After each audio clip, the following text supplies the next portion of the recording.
2026-yil 4-may sanasida 2024-bahor oyida ekilgan mana ko'chatlarimiz o'rik, shaftoli, gilos bog'larida qilib berganmiz.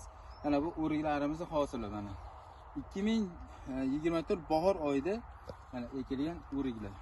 Mana hosili. Mana bu o'rigimiz bir karra sovuqqa chidamliligini isbotladi. Mana sovuqlardan o'tib shu darajada mana hosil bergan.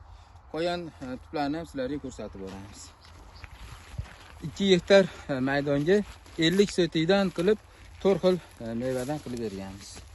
Mana hosilini ko'rsatib qo'ying mana. Mana hosillari. Bog' qilishni maslahat beramiz.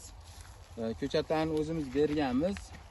Maslahat berib turamiz. Agronom maslahatlarni va zeloniy abereskalarni ham o'zimiz qilib beramiz. Taylariga qanaqa dori solish kerak, tepasiga qanaqa vitamin ximikatlar sepish kerak, telefon orqali bog'bon akamiz bilan maslahatlashgan holda o'zimiz agronom maslahatlarni berib turamiz.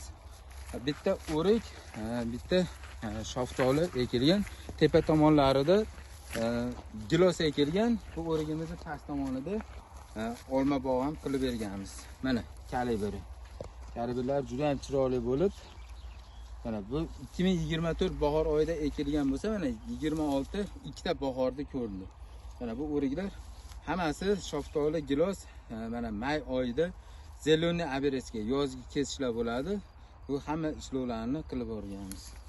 Kimga shunaqa katta gektarlarga bog' qilish xizmatlari kerak bo'lsa, xudo xolasa kuzgi mavsumga barcha turdagi ko'chatlarimiz tayyor. Xudo xolasa ko'chatlarimizni ham etapma-etap sizlarga qo'yib boramiz.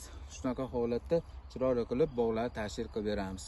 Videomiz yoqqan bo'lsa, agar YouTube'da ko'rayotgan bo'lsalaring, bittadan like bosib, shunaqa katta gektarga bog' qilmoqchi bo'lganlarga jo'natib qo'yinglar. Agar bizni Telegram kanalimizda ko'rayotgan bo'lsalaring, shunaqa yangi bog' qiluvchi bog'bon akalarimizni shu qo'shib boringlar.